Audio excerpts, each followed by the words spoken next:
Hey guys, I'm Caleb Giddings here for GAT Daily. And today we're talking about the modern fighting revolver, and specifically we're talking about the effect that the compensator has on the revolver. This is one of the questions I get asked the most in comments and emails and DMs and things like that is, does the comp on the 586 L comp make a difference versus the 686 Plus?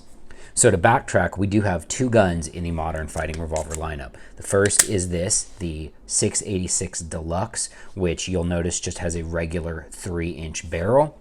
And the second is the 586 L comp. Now the big difference between these, obviously other than the fact that the 586 L comp is in this sexy matte black finish, is that the 586 L comp has a single chamber expansion port compensator right up here at the front of the gun. Now before we get too far into this video, I do want to explain there is a difference between porting and compensators, especially when it comes to revolvers. In pistols, generally, this is kind of generic terms. Porting is what happens if you drill the barrel. So if you take this part of the gun and you were to drill holes in here, like the very famous Magnum ports, that would be what's called a ported barrel. Ported barrels, the holes are cut in the still rifled portion of the barrel, so the bullet's got to pass through those ports and pass over those, and can occasionally shed some of its bits out of those ports because it's still spinning and still being rifled by the barrel while it goes past those ports. A compensator is right up here in the unrifled portion of the barrel. So if you actually look at this gun, the rifling ends right here, right before the compensator starts, so there's no more rifling for the bullet to engage through when it passes through this single chamber comp. Single chamber compensators like this one require relatively high pressures to work well. So what we did to test this to find out if the compensator actually does make a difference is I wanted to take the subjectivity of just having me shoot the gun out of the equation and actually add in some objectivity. So we took both guns to a local gun range and fired 3 different rounds through them. All right, here we go. We are on the range shooting the 130 grain FMJ from American Eagle. As I'm going to tell you once I get back to the studio, this is a relatively low pressure round, so I don't expect to see much difference between the non-compensated gun and the compensated gun. You can see there's a little bit of muzzle flash, the gun rises, the acro goes about level with the plate behind it, and the same thing really with the comped gun. There's not a lot of difference between these two. So as you can see from the 130 grain FMJ round, there wasn't much of a difference between the non-compensated gun and the compensated gun. And the big reason for that is because that 130 grain standard pressure full metal jacket round isn't operating at very high pressure. The chamber pressures that round is pushing out, they're not that great, so it's not going to give you a lot of gas to really effectively make this compensator work. Now, as you go up in pressures, the difference in the compensation effect increases. All right, now we've got a plus P round, and you can see more muzzle flip, more muzzle flash from the non-ported gun, and then less from the ported gun.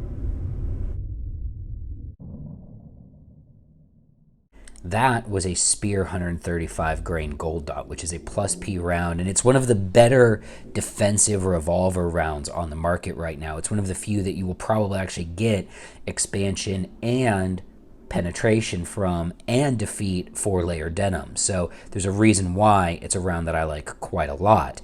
And as you can see with that round, the compensator actually starts to make a difference. The felt recoil on the 686, it felt louder, it felt more than it did with the comp, and as you can see, the muzzle rise on the 686 was higher than the muzzle rise on the 586 L comp. But what happens when we really go big? And now it's time for the big gun. This is a 357 Magnum, which is operating at double the chamber pressure of a standard pressure 38 special. And it is impressive to say the least. That is a lot of recoil. It's a lot of muzzle flip.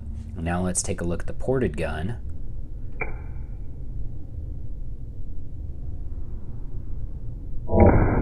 Much less muzzle flip, and that's important. Let's look at the non-ported gun again, just so you can see that. See how high that gun goes, especially when compared to the ported gun? In short, the port works. The compensator works really, really well on this gun, and it's something that I'm glad to have for a carry gun. The Magnum doesn't lie.